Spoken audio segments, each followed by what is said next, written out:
Good evening, everyone, and welcome to Canberra's Zero Waste Festival for 2020. We're so excited to have you all here with us this evening. I wish to begin by acknowledging the Ngunnawal people, traditional owners of the land on which I'm broadcasting here from in Canberra. I pay my respects to elders past, present and emerging, and acknowledge the contribution that Ngunnawal people make to the culture of this beautiful country, city in this beautiful region. Look, thank you so much for making time to be a part of our Zero Waste Festival 2020, where I'm chair of Zero Waste Revolution. We're a little community group, just a very small bunch of volunteers who are passionate about supporting our community to take a step towards zero waste or to take their next step towards zero waste. And that's what this festival is all about. It's about inspiring people to take that step towards zero waste. And it's also about showing people, signposting those practical ways towards zero waste. So this evening's panel is the plastic-free living panel. So tonight's panel is all about supporting you to make a step in the direction of living plastic-free, for it to demystify it, for it to not feel quite so tricky. I've got three wonderful panelists with me here this evening, and I'll introduce them in just a moment. But before I introduce them, I'll just do a little bit of housekeeping. For those who are joining us here through Zoom, we are recording the session and it will be available. We'll put a recording up on our website a little bit later, or our Facebook a little bit later on. You can ask questions using the Q&A function. So if you just go to the bottom of your screen, you'll be able to see their Q&A. Pop your question in there. If there's a question that someone else has written that you really like, you can like that question and that'll help those questions get to the top of the list. We'll get through as many questions as we can, but we can't promise to get through every question. Participants in the panel we can't see your video, but if you are with us, we'd love it if you could keep your audio off and on mute, unless I specifically invite you to speak. Just with so many people, that's the easiest way to keep things going. We'll try and keep those comments respectful and kind and really focused on that topic of plastic-free living. Okay, I think it's time to introduce our panellists this evening. So I'm going to introduce the panellists. They'll have 3 or 4 minutes just to tell us their story. And then after that, we will we'll enable those Q&A from our audience. And then we'll finish quite promptly at 5:45 p.m. So our first panellist is Katrina Cachina. Now, Katrina is highly passionate when it comes to the topics of waste and resource management. On a really personal level, she spent several years reassessing her family's home habits and really got into developing this zero waste practice at home. She's looked at all the tough questions in a really practical way, and I think she'll have some incredible insights for us this evening. So thank you so much, Katrina, for joining us. We really appreciate it. Our second panelist is Blake Proberts. Now, Blake, he is the owner for 2 Before 10, a series of 9 cafes. And I'll let Blake actually tell us a little bit more about himself when the time comes, because I'm incredibly proud to have Blake on this session. So many people ask us questions all the time about, how do we live without plastic, especially in this cafe society that we have and that we love. And I'm sure Blake has got some incredible insights for us all. He's grappled with those issues, especially through COVID. So thank you, Blake, for joining us. No worries at all. Thank you. And our final panelist for this evening is Annabelle Schweiger. Annabelle, thank you so much for joining us. She's an avid waste hater, a wrangler of teenagers, goats, dogs, and the occasional husband. I think there's just one of those husbands in there. Is that right, Annabelle? It's true. All right. She's also the co-founder of Food to Soil and founder of Biota Sustainability Consultants. So she has an incredible story to tell as well through her work. I do offer an apology. Sandy from the Green Shed couldn't make it this evening. She's unwell, but she's also our sponsor for the whole festival. So we're incredibly grateful to the Green Shed for sponsoring the festival and making it happen. And Sandy's insight on plastic was that plastic seems to be everywhere at the moment. And it actually really has challenged the Green Shed in what can be reused, because the Green Shed's all about reusing, and plastic, unfortunately, these days breaks. So she's a huge fan of plastic-free just because it makes things much easier to reuse. All right, so I'm going to let the panelists just tell us a little bit about their story. Katrina, can I invite you to go first? Thanks, Mia, and hello, everyone.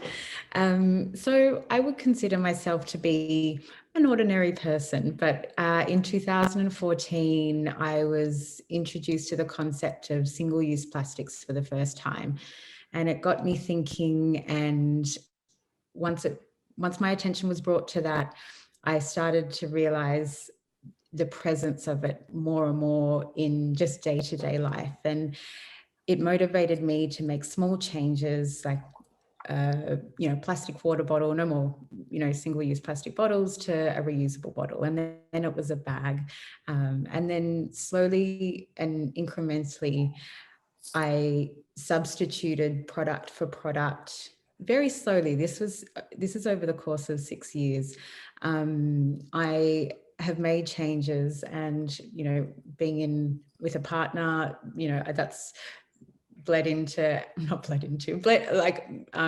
that's how we live our lifestyle. And from being inspired by somebody else's choices, it motivated me to reconsider my consumer habits.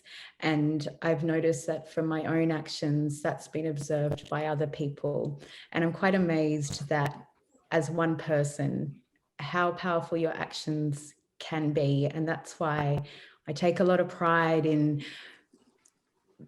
making these changes and making that information accessible. And like you said, Mia, demystifying what that looks like and how that plays out in a day-to-day basis. So yeah, I look forward to hopefully being able to answer your questions. And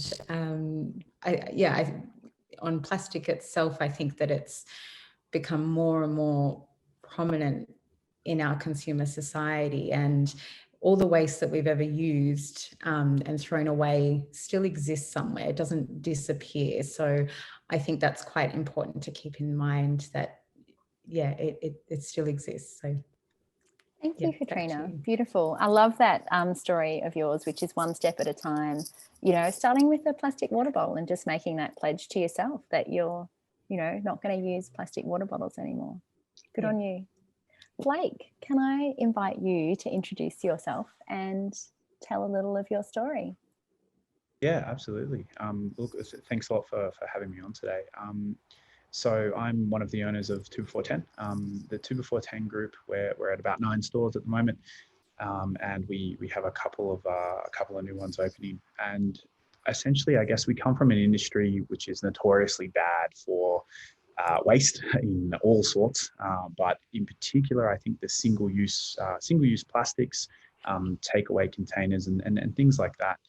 And I guess we started quite small as well, where we sort of went from, how do we start to reduce our footprint on the planet? And we started with our ethically sourcing our coffee beans. So we import and roast all of our coffee, and that sort of started to lead into looking at the United Nations Sustainability Goals, and how we can, I guess, reduce that impact even more so. So we're sort of at the point now where nearly every single piece of plastic, we're almost there, not quite there, but we've got most of them, is actually compostable, recyclable, or something similar. So we've implemented some things that in a real world context don't negatively affect the business. And that's probably the biggest challenge that we have is, unfortunately, people are going to take takeaway cups.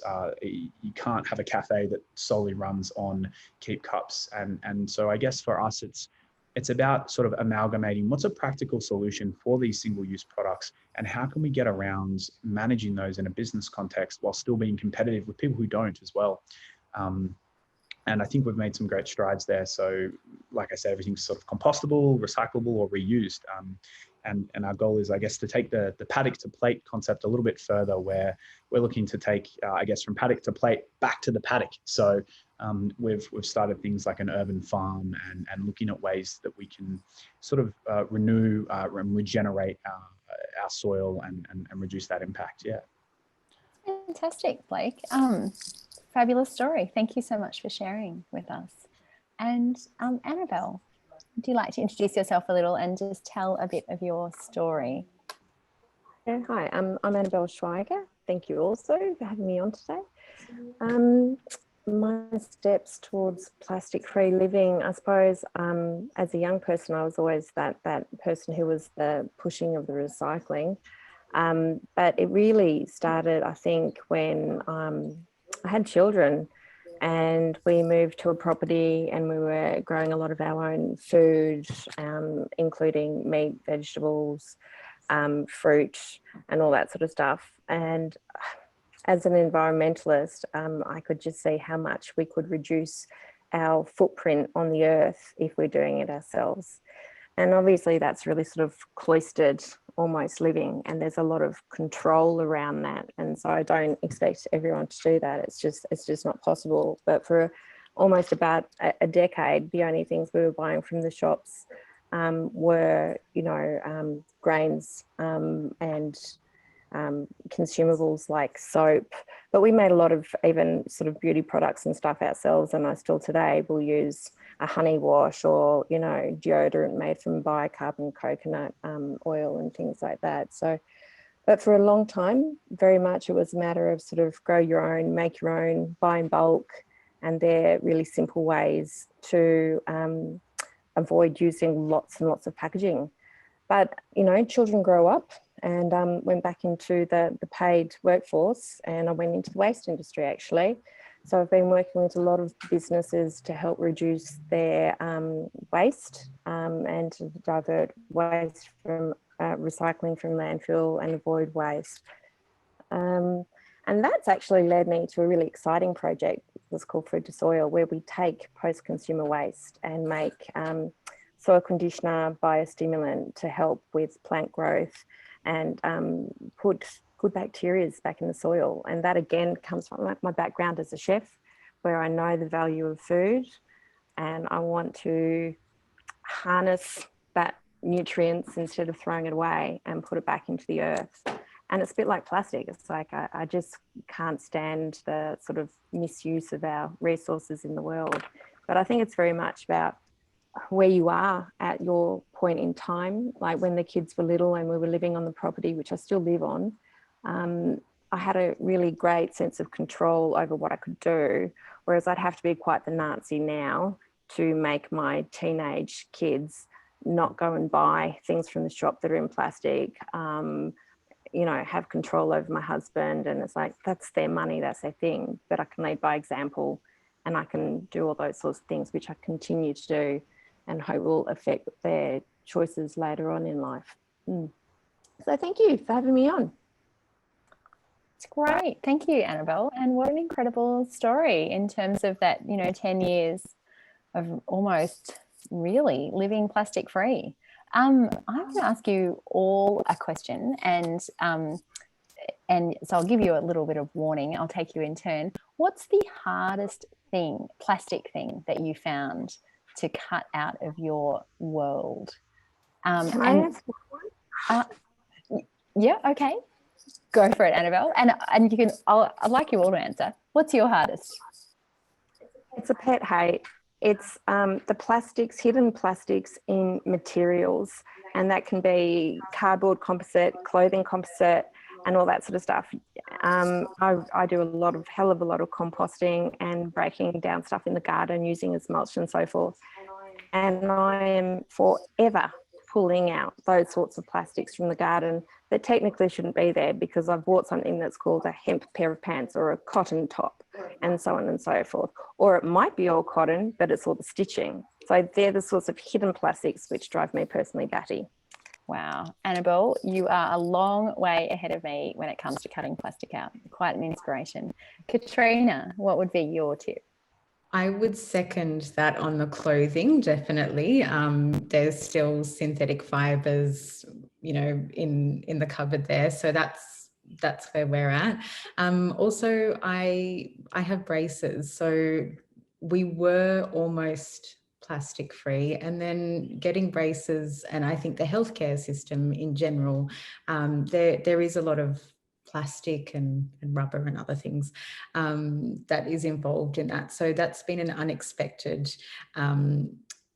difficult to avoid, I suppose, plastic that's been introduced. And in terms of stationery, I find that a tricky one. I'm a design student, so we have all sorts of different pens and are required to use certain materials. So that's my new mission, to really focus on that. And yeah, I think that's it for now. Beautiful. And Blake, what's the hardest thing in terms of cutting out plastic? Yeah, look, without a doubt, it's probably the supplier packaging that we get. So things that we think should be quite simple to be not covered in plastic are often covered in plastic. And I guess it's working with those suppliers to actually say, hey, just don't do that. Like you're actually taking extra work out of your day to do something that we don't necessarily need wrapped or packaged in that way. So it's probably the things that we procure from local suppliers, I would say. Yeah, thanks, Blake. And look, Blake, I've got a question here from our audience. It's for you about, did you find moving away from plastic increased or reduced your business costs? That's an interesting one. So I think in the short term, there's a definite increase because it is a bit of an experimentation process. So you've got to go and find these things, and they don't necessarily work in the manner that you hope they will, or that they do work in. So there can be some failed experiments, I guess, for lack of a better term. But I would say once you get through that phase, and where we're at now, where we do have the vast majority of our things, that definitely things we produce being plastic free or compostable or recyclable, no. So once you get to that point, it's actually, to be honest, a cost neutral. We might be able to save a little bit of money if we did things like procured, like let's say our coffee cups from a different vendor, or even little things like our napkins. Our napkins are all recycled and compostable and stuff like that. Even the retail bags that we use to pack our coffee in are also compostable. So the coffee in the bag is all compostable. We could probably save a small amount, but honestly, it's very negligible in the scheme of things. So at the start, yes, but once you sort of find your feet, not at all. It's a low impact, I would say. Beautiful. Thank you, Blake. Great to hear that. I've got a question. I'm going to go to Katrina for this one. Is there any way to redcycle single-use eye drop containers? Now, I don't know what they look like, but I'm wondering, do you know what they look like? Or do any of the panelists know what single-use eye drop containers look like? I don't know what they look like, but the first thing I'd be doing is looking underneath and seeing if there's a triangle with a number on it. And by triangle, I mean the recycling triangle, and to see if there's a number in there. And if it's a 1, 2, 3, or 5, then that can be recycled in Canberra. I imagine that there would be a lid, which I am guessing, this is all guessing, by the way. Yeah. I would imagine that that's not recyclable, which therefore maybe that's one for lids for kids. That's another waste it's a good stream. question. So yeah, I'm not sure. I can't really definitively answer that because I don't know what that looks like. No, thanks, Katrina. And look, can I add to your answer just by saying if it can be recycled, it needs to pass that scrunch test. So to be able to put something in redcycle, it needs to be a soft plastic, and soft plastics, you need to be able to scrunch them up in your hand, and then they'll go back to their original shape quite easily without sort of bending and buckling. So the other plastics tend to bend and buckle and change their size. But thank you for the question. And if you're curious, if you really want a definitive answer, pop an email into redcycle. They've got on their website, they've got a Q&A thing, and they get back to you really promptly. I've asked them lots of questions and they've always got back to me quickly. Okay, I've got another question from our beautiful audience. I volunteer in a charity kitchen. We use plastic containers to serve meals.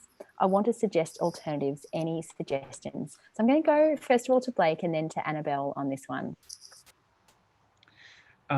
So what I would say is recyclable can be hard for single serve containers, but plant-based plastics are probably a decent alternative that can potentially be composted. The only thing to look out for there is that you might need to take them to a commercial composter. So as an example, our cups, like I said, we have return bins where we ask people to pop them in, single serving containers, same sort of thing. And then we collect them and then we put them in a big commercial composter, compost them, and then we use that. So there is the ability to use a PLA-based plastic. And then what I would suggest is to cryovac whatever that single serve meal is to get the best out of the life of that. Obviously, you're going to have less preservatives and things like that during that process. And then that allows you generally to pop those in the microwave. And then the cryovac plastic on the top is a softer plastic with the bottom being that the sort of the plant-based plastic there. And that should allow you to microwave that meal and sort of use a reusable, a renewable source of plastic for those single serve meals. But it's definitely a tricky one. And before I switch to Annabelle, did I just hear that you compost a bunch of sort of plastic type materials? And is it really cost neutral? That is incredible if that's the case. I would look. I haven't done the hard figures on it to be completely honest with you, but it's not. Look, hospitality isn't a large margin industry. Is the first thing I would say. And if it was very cost prohibitive, we would know quite quickly. So, hospitality margins would vary from anywhere from 5 to probably 20%, give or take, which isn't massive. And yes, we do. So we have a commercial composter. We have a lot of things at the Aranda side. If anybody's ever interested, we have beehives, mushroom farms, commercial composter, a bunch of things that we sort of try and use to reduce our footprint. And yeah, so there's plant-based plastics you can pop into the commercial composter. Just do be aware that I have seen, companies, I guess, advertise, hey, this is compostable, but you do need the commercial composter. It's not necessarily, you can chuck it in your composting bin at home. Unfortunately, we'll get there, I'm sure, one day. But yeah, we do, and we're trying to use a lot of renewable energy sources to do that. So there's a couple of things we're looking into around water recycling. Obviously, solar is a really good one as well. So yeah, it's there might be a slight cost, but it's not cost prohibitive is what I would say. That's great, Blake. Thank you. And I feel like that's a real inspiration. Annabelle, any comments from you just on the containers? Do you want to add anything to what Blake said? I think that's pretty comprehensive. Yeah, beautiful. All right. I've been told to pop a question to the top of the queue.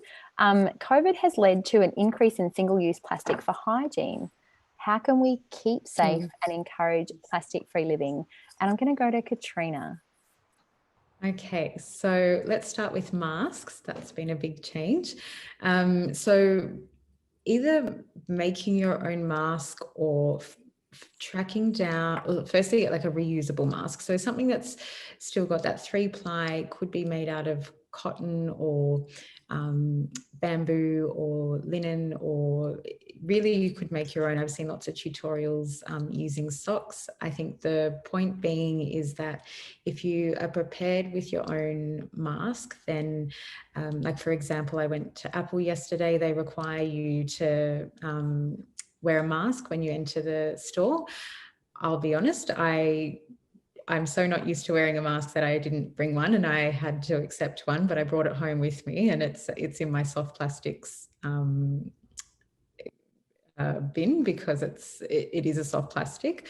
I think in terms of Pause you there just for a second, because I reckon that will be a surprise to many of the people participating tonight or listening in tonight, that those that disposable face masks are actually soft plastic. Yeah.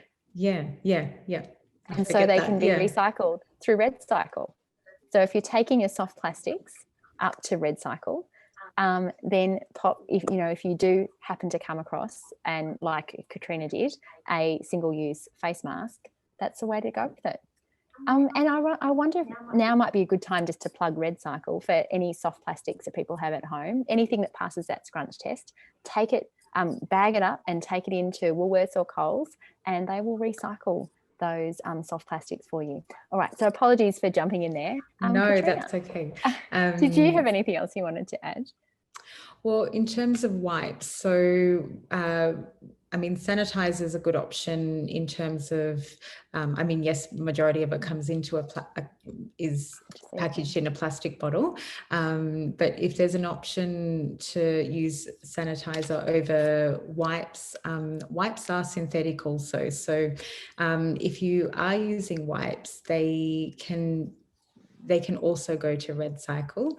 If people are wanting an alternative, it really depends on the circumstances. I know that lots of workplaces and schools and various public spaces really require you to sanitize before entry. And I think if you're entering on their terms, then you have to adhere to their requests. So in terms of minimizing your own waste at home, I think you could use a reusable, like organic material, like a natural fibered material. You can wash that.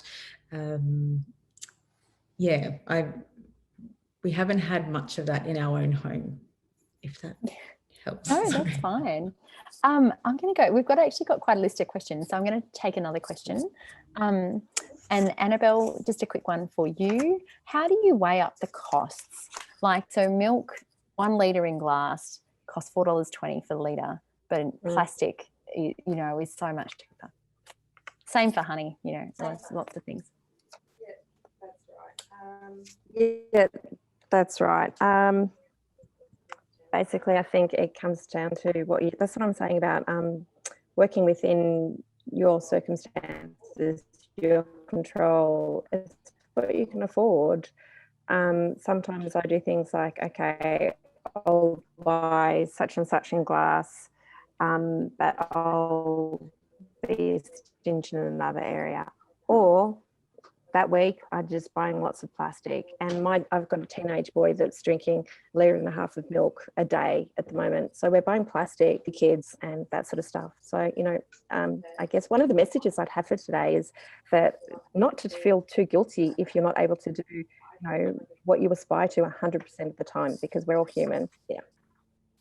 Yeah, great message. And taking it step by step is certainly something that, you know, Katrina talked about. And our circumstances change. Yeah, beautiful. All right, I've got another question and from our audience. Can you avoid plastic packaging with berries, cherries and tomatoes? Blake? Yeah, so I guess from answering this from a business context, what we've found works quite well, and I'm not sure, sorry if this is a business context or a personal context, but from a business context, we've actually found our suppliers to be really receptive. So we've said to them, hey, instead of popping that into a container or whatever it might be, what we've done is, so in our own businesses, we've actually used paint tins to then deliver our coffee into different venues, and then we pick those tins up and we pass them on. So what we ended up doing is we actually just gave them to our suppliers and we said, can you just put all our stuff in the paint tins, and then when you drop it off, you don't need to package it. And that's worked quite well for fruit and veg for us. In regards to bread and whatnot, we just use bamboo crates. So bamboo crates worked really well, and we just pop all of our stuff into bamboo crates, and every now and again they break and we just get some new bamboo crates, but the entire thing is able to be reused or recycled or used as some form of compost or something in the garden as well. So we sort of, I guess, get that full sort of 360 scope there. Beautiful. Thank you, Blake. Look, and I've got a supplementary for you while I've got you. I've got someone asking, where are your cafes? I want to support you. Thank you. Thank you, unknown supporter. So we have a few. So probably the largest one and the one with all of the, a lot of the stuff. So we have an urban farm out, the beehives, mushroom farms, a bunch of stuff like that. That's a Randa. So if you're familiar with the Randa, can't miss it. It's either the ugliest building in Canberra or the coolest building in Canberra, depending on your perspective, right in the middle there. We then have the front in Lynham as well. We've got Atlas, which is in Gungahlin. That's on the main strip in the mall, so just on the outside, Atlas there. We have a espresso bar at Canberra Airport in Arrivals. So when you come off the plane, there's an espresso bar there. We also have an espresso bar at Brindabella Business Park in the KPMG building. We have a shop at Greenway, and I'm almost done. We've got a shop at Greenway as well that's on the lake, across just down from Bunnings. I can't remember the street that one's on. We have a new espresso bar going into the sustainable building in ACT government. So the newest sustainable building in Dixon for ACT government. So we've got an espresso bar going in there. Obviously, right up our alley. We're very, very happy to be part of that, and a big shout out to Doma for that. And then we also have a shop going into Barton at the moment, 10 National Circuit, so on the corner. And then we also have a shop going into Murrumbidgee at the moment as well. So those are all of our shops at present. And then there's also a pub at Aranda as well there. So some of the guys that support us would also be Little Oink at Lynham Shops, and Nomad at University of Canberra as well, a sort of part of our family there too. So all of those shops, and there's a few more that also supply us, but for the sake of time, I'll shut up now. That is awesome, Blake. Look, thank you so much for sharing that. I feel like, do you sleep? Yeah, absolutely, 100%. I'm pretty well on my my bamboo sheets. So. Fantastic. Look, good job. And look, it's just incredible that to have a really successful, group of hospitality venues in Canberra that have a serious focus on sustainability. That's just a real inspiration, I feel. So thank you. Now I'm gonna ask a question, change gear just slightly, about consumerism, and this is for all of you. So I'll give you all a chance to reflect and respond. I don't know where I put it. Here it is. So, like when COVID hit, everyone went home, and we all needed to stay at home, but homeware stores boomed and people wanted to refresh their look, to treat themselves, and they bought stuff online. Like online shopping boomed and homeware shopping boomed. I'm interested in your take on how we battle that desire to update, refresh and gift ourselves with stuff that's plastic, or things that, how do we avoid that? So what alternatives would you suggest, especially when treating yourself, especially when times are tough, can seem like a really important emotional thing? So I might go to Annabelle, and then Katrina and Blake. I guess I'd start by saying think a bit laterally. Like, I've got a friend who recently got new light fittings, except for they're from Pinterest and made from sort of retro looking jars turned upside down, fitted onto something. So that's repurposing. So I would always be looking to repurpose as much as possible. And I mean, I've got a dining table full of old and retro and repurposed or redone chairs. And so I'd be looking to upgrade that way, rather than buying brand new things. The other thing I'd say is look outside the house, garden, start a veggie patch, compost, worm farm, sort of divert some of that energy into treating yourself that way. I mean, I'm a gardener though, so that's always going to make me happy. But if you are doing things like that, there's a lot of good products out there, that aren't as impactful, but go to the green shed, make it a project with your kids. That'd be my advice. Thank you, Annabelle. Beautiful. Katrina. So I think firstly, if you are really adamant on moving things out of the home, I think consider where they can be moved to. So if you're on Facebook, there's some great groups called Buy Nothing. One, what might be out of date for you might be, some of desire to somebody else. So even asking amongst your friends or family to see if that is of use to anybody.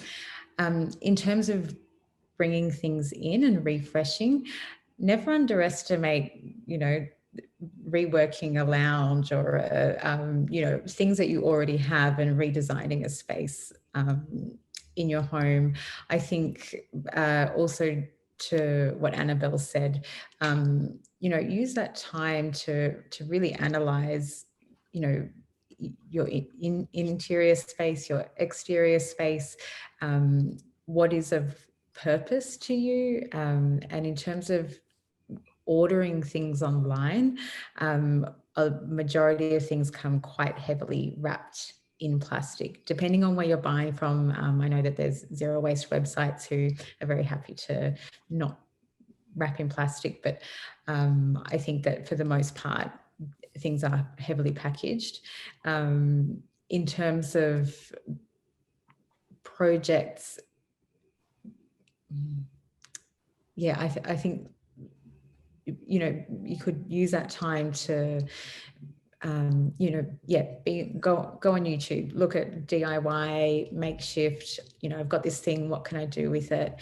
And be surprised with what you can create, given it a little bit of time and thought. Great. Blake? Yeah, I think if you are looking to purchase something, do look at the business, because a lot of businesses, and like to our detriment, we definitely don't spruik the sustainability angle as much as we probably should, in terms of letting people know that. So a lot of businesses will do things in the right, in the way that you're sort of looking at. And then I would sort of say, if it is, you know, a bit of retail therapy, or you're looking to do something like that, maybe instead of buying a thing, buy an experience instead. So potentially maybe look at some local suppliers or vendors or whatever it might be, and go do something, as opposed to procure something, because, you know, I'm sure the memory is just as valuable as whatever, you know, ends up sitting on your bookshelf or something like that. Beautiful. And I'd like to take us, because we're just about at time, we've just got over 5 minutes to go. Or a little bit more, over 10 minutes to go, just under 10 minutes to go.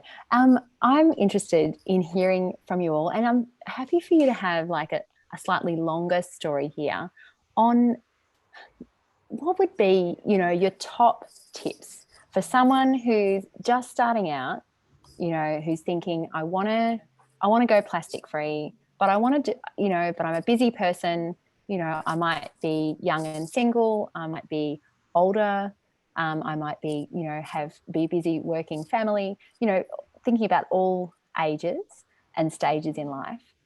What would be your top 3 things that you would try? 3 easiest steps towards living plastic free. And I'm going to kick it off with Katrina. Okay, so start small. Do not think of it like a diet.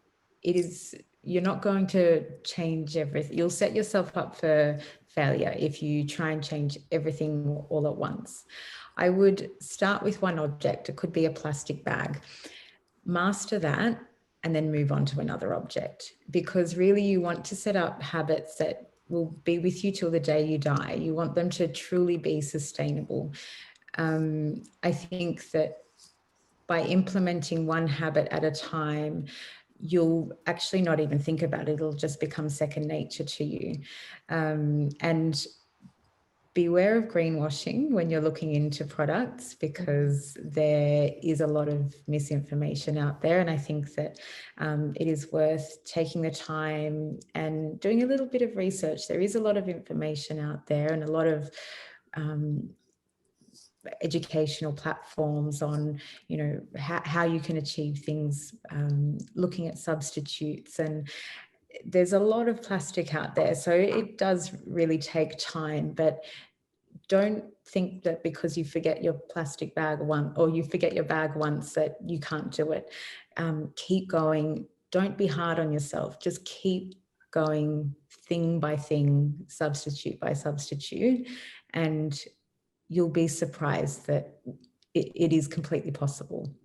And in the meantime, we hope that industries, there's so many different industries that, you know, it also comes from design in the first place of a product, and then considering the afterlife of a product. So it's not just you as a consumer. There's different realms where everybody has responsibility to make changes. So play your part, but don't be hard on yourself, but little bit by little bit. Beautiful. Thank you, Katrina. That sounds like good advice, and the sort of advice I would like to follow. Annabelle? I think I'd probably echo Katrina's suggestions in a way and say, you know, start small. I'd like say if you decide you want to get rid of Glad wrap in your kitchen, buy one beeswax wrap and see how you like it. Don't buy a whole set. you might not like it unless you're sure you can re-gift them as Christmas presents or something. But I'd do that. I'd also play around. I'd go, like, I mean, in my fridge, we use plates, we use saucers, we use saucepan lids and stuff like that on dishes and bowls of food in the kitchen. And yes, it does look pretty messy, but it's just as effective.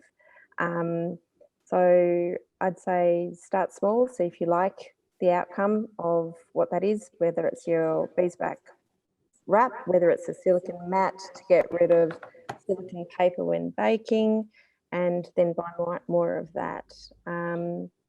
If you get the creative sort, have a look at what kind of products you can make to eliminate waste. That might be beauty products.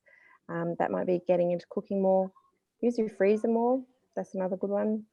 I often store things in jars in the freezer. Just make sure you leave headspace. And things does actually work really well in the freezer. I don't know why they've gone so out of fashion. That's 2 tips. Is that enough? That's amazing. Thank you. And hey, I just want to pick up on something that Katrina talked about in terms of it. Don't feel like it's all your responsibility. I actually got a call this morning from Senator Peter Whish-Wilson's office, and they're championing some legislation through the Parliament about avoiding single-use plastic Australia-wide. And they're looking to mirror the phase out of single-use plastics that we have here in Canberra in the ACT.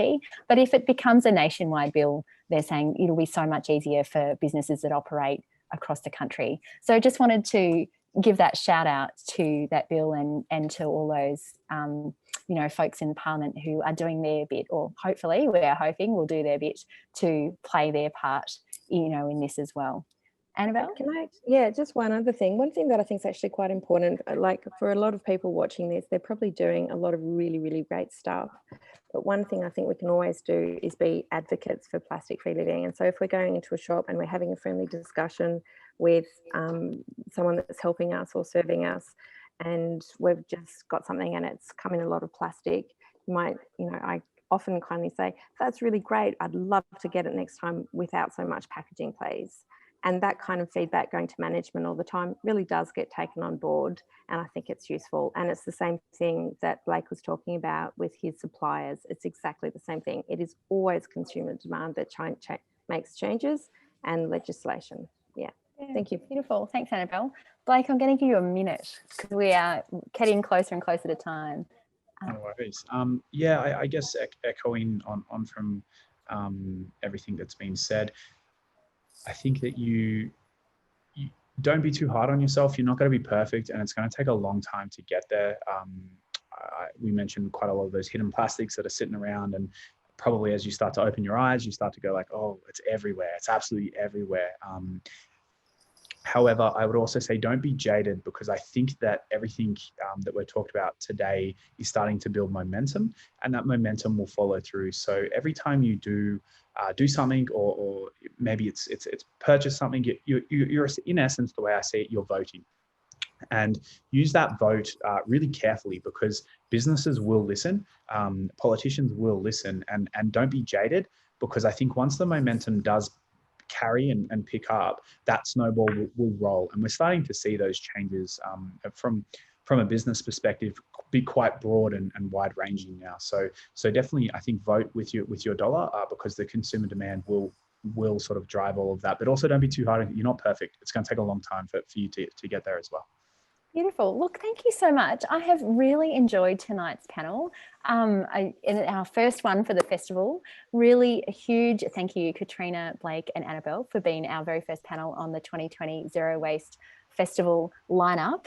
I feel inspired. I feel empowered to take it one step at a time and to vote with my dollars as a consumer. And I've really, really appreciated all those insights that you've shared. Thank you for being so welcoming to people. I just want to let our participants know that there'll be an evaluation pop up as you exit. It would be fabulous if you could just it'll just be quick 5 questions. Take a few moments to answer those questions. That'll really help us to design a festival for next year. We're hoping to be back face to face next year, something bigger and better. But look, it's been our pleasure to be with you all this evening. And I think it's about time to sign out of our very first event. Thank you so much, everyone. And look, keep up the journey, take the next step towards plastic free, and we can do it together. Thank you. Yeah, bye. Thanks everyone. Bye.